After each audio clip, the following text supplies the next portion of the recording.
Yo les beaux gosses, j'espère que vous allez bien. Aujourd'hui les gars, vidéo sur Solo Leveling Rise. On va parler cette fois-ci les gars de la team. Donc les gars, comment bien construire son équipe sur le jeu. C'est vrai que c'est quelque chose que habituellement je fais sur les jeux gacha, etc. Là, j'ai pas eu le temps de la faire, je sais pas pourquoi, j'y ai même pas pensé honnêtement. Bref, de toute façon, il est jamais trop tard pour le faire. Donc là, dans cette vidéo, je vais vous montrer un petit peu quelle team j'utilise dans différents contenus, etc. Voilà, en espérant que la vidéo vous plaît. N'hésitez pas encore une fois à mettre un petit pouce bleu, abonnement si c'est le cas, merci beaucoup. Et puis à rejoindre le Discord. Voilà, donc si vous avez d'autres questions, etc., n'hésitez pas, vous êtes les bienvenus les beaux gosses. Et puis comme d'habitude, on commence le sujet tout de suite. Ok, du coup les gars, me voici sur la team. Donc comme vous pouvez le voir, je suis accompagné de Seo Jiwoo, Mingbyung, excusez-moi pour la prononciation, et en troisième position j'ai mis tout simplement Shai. Alors je vais répondre à la question par la même occasion. Je sais qu'il y a pas mal de gens qui se posent la question, quel personnage je dois équiper, c'est quoi la meilleure team? Alors honnêtement les gars, il n'y a pas réellement de meilleure team sur le jeu parce que tout va se jouer sur les éléments et la sensibilité du boss. C'est à dire que si le boss est sensible aux dégâts de break, vous allez principalement équiper des personnages qui font du break. Pareil pour Sung. Sung il a des skills qui break, je vais vous montrer juste après. Voilà, donc partons, on va dire, à la base de qu'est-ce que c'est une team, on va dire, construite. C'est composé, donc là, en l'occurrence, on peut mettre 3 personnages. Dans d'autres jeux, on peut mettre plusieurs, mais là, on peut mettre 3. Donc, la base, c'est attaquant, DPS, soutien, défenseur et debuffer.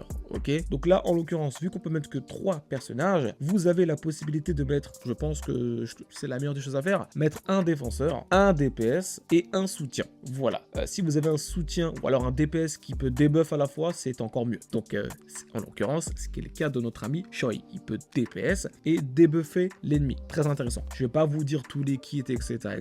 Comme je vous l'ai dit, il n'y a pas réellement de meilleure team, mais ça, c'est quelque chose qu'il faut savoir. Donc, essayez vraiment de construire une team, on va dire, avec différentes variétés. Donc, par exemple, si le boss est sensible à l'élément light, je vous le dis, même si vous avez aucun personnage d'élément light, mais que vous avez d'autres personnages qui n'ont pas d'avantage ni de désavantage, si vous êtes un minimum bon, vous devriez passer sans problème. Donc, bien sûr, si vous voulez optimiser vos combats, mettez par exemple, on va dire Baek, si l'ennemi est sensible au boss. Donc, bien sûr, voilà, si vous voulez optimiser tout simplement votre équipe, voilà, comme je vous l'ai dit, si l'ennemi est sensible à l'élément light, mettez vraiment les éléments, tout simplement. Voilà, ne vous prenez pas la tête et ça passera très très bien. Mais si vous voulez faire une team, on va dire universelle entre guillemets, avec différentes couleurs et différents rôles, excusez-moi. Franchement, je pense, à mon niveau, bien sûr, tout reste subjectif, les gars. Je pense que celle-ci est la meilleure team que vous puissiez faire. Je pense. Après, ça se discute. Vous pouvez retirer Seo Jiwoo. Pourquoi? Parce que vous pouvez remplacer Seo Jiwoo par Emma Laurent. Mais du coup, ce qui fait que vous n'avez pas tous les types. Enfin, dans tous les cas, il me manque un personnage de type Dark. Donc, ce que je vais dire par là, c'est que voilà, vous n'aurez pas tous les éléments, vu qu'on peut mettre que 3 personnages. Vous aurez forcément un élément qui ne sera pas compris dedans. Vous voyez que j'ai même pas de personnage Dark, SSR. Il me manque l'archer, que je n'ai toujours pas. Et la mage aussi. Donc, voilà. Mais à savoir que Emma Laurent est tellement puissante que franchement, même si vous mettez 2 personnages de type feu ou peu importe d'autres éléments, ça fonctionne très bien. Donc, ça, c'est vraiment pas le problème. Mais si vous voulez, comme je vous l'ai dit encore une fois, diversifier le truc, je vous conseille de mettre Jiwoo qui pose un bouclier, qui reset ses compétences et surtout qui est de type bleu. Et oui les gars, c'est le seul personnage SSR de type bleu qu'il y a actuellement sur le jeu. Donc c'est pourquoi je pense que c'est quand même très intéressant de la mettre. Je pense que lui, honnêtement,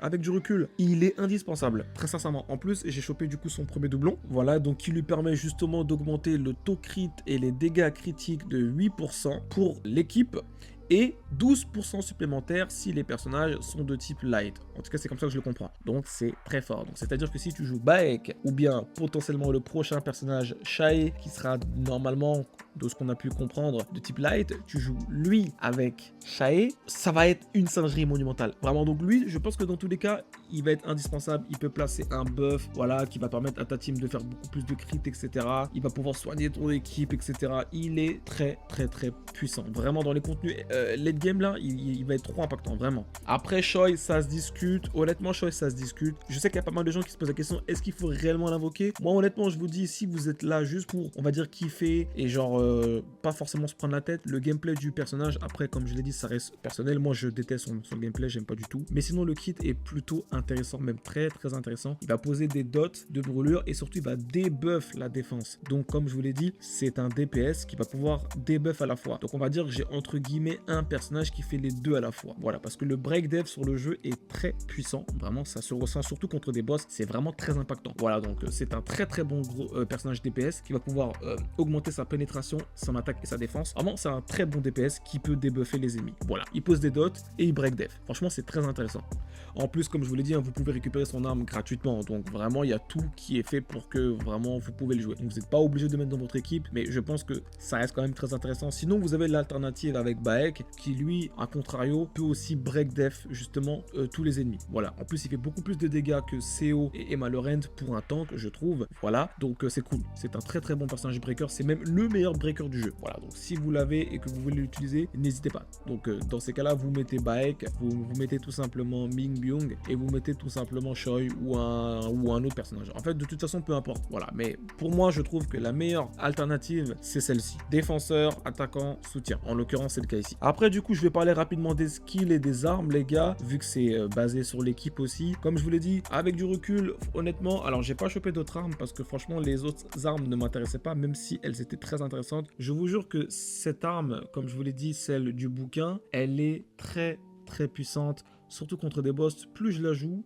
et plus je me rends compte que j'ai du mal à m'en passer, honnêtement. Le fait de pouvoir attaquer à distance, c'est quand même aussi très intéressant, vu que j'ai pas de personnage qui attaque à distance dans mon équipe. Mais lui, enfin plutôt cette arme, excusez-moi, le fait de pouvoir geler comme ça les ennemis, vraiment surtout des boss, et ensuite de DPS derrière, c'est très très puissant, vraiment. Pareil pour sa deuxième arme, qui est complètement broken, je vous le dis, c'est la meilleure arme que vous puissiez lui mettre sur le personnage. En plus, j'ai eu cette chance de choper un doublon, donc ça fait vraiment plaisir, donc ça booste son crit, ses dégâts crit, etc. et son attaque et sa speed. Voilà, donc une très très très bonne arme pour le personnage. Au niveau des skills, franchement les gars, comme je l'ai dit, ça reste subjectif, vous faites ce que vous voulez. Mais comme je vous l'ai dit, essayez de vous adapter contre les boss. Donc si vous avez bien sûr des boss qui sont sensibles au break, n'hésitez pas à mettre des skills de break. Notamment, justement celui-ci, comme tu peux le voir, il fait un break médium, donc c'est plutôt cool. Et ensuite il va faire un break light jusqu'à 3 secondes, voilà. Enfin jusqu'à 9 secondes je crois, c'est ça. Voilà, donc c'est plutôt cool. Dans tous les cas, prenez des skills de break sur Jinwoo dès que vous en aurez, enfin dès que vous sentez plus le besoin. Voilà, excusez-moi. Donc c'est plutôt intéressant.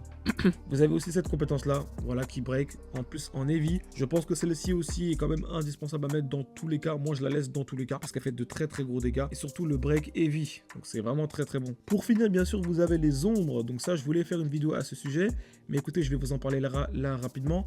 Donc le délire c'est quoi? C'est que les... Oh putain. Pour finir, du coup, vous avez les ombres. Donc ça, je voulais vous faire une vidéo à part, mais comme vous le savez, les ombres c'est quelque chose de très important sur le jeu. Donc vous allez pouvoir récupérer.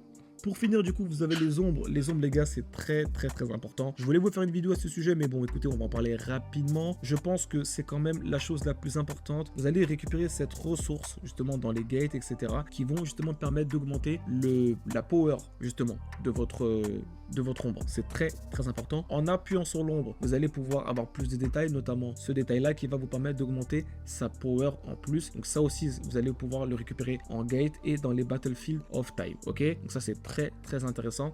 Et à savoir que quand vous allez augmenter la rareté du coup de votre Igris, parce que c'est clairement la première ombre que vous débloquerez au début du jeu, vous allez voir que, enfin comme vous pouvez le voir, on a un bonus ici qui s'applique. Ok, donc ça marche sur la team. C'est très intéressant. Donc bien sûr, plus vous montez votre Igris, vous avez vu que son design change et plus forcément le bonus est élevé et plus il gagne en puissance. Voilà, donc mais ça je pense que je ferai quand même l'objet d'une vidéo à part. Dès que le jeu sortira, je ferai vraiment un gros guide complet pour vraiment vous expliquer comment ça se passe. Mais voilà, je voulais vous en parler aussi parce que c'est quand même quelque chose de très important à noter dans la team, parce que vous le voyez, en 4e personnage, vous pouvez jouer justement, enfin vous pouvez jouer. Le mode auto, vous allez pouvoir l'invoquer et le mode auto va tout simplement en fait jouer donc le Igris, et le Igris fait de très gros dégâts et surtout le buff de crit comme ça à toute la team, c'est vraiment très intéressant. Donc voilà, écoutez, je pense que j'ai fait le tour. En tout cas, n'hésitez pas à me dire si j'ai oublié quelque chose, mais si je dois vraiment conclure cette vidéo, la meilleure team que vous puissiez faire actuellement, à mon sens, encore une fois, ça reste subjectif et surtout ça va dépendre des éléments que vous aurez en face. Mais si je dois prendre l'exemple d'une team, on va dire universelle, même si on n'a pas sur le jeu, je trouve, mais si encore une fois je prends l'exemple, je pense que celle-ci en fait partie. Comme je l'ai dit, vous pouvez retirer CO et mettre Emma Laurent, ça fonctionne très bien, mais je pense que le healer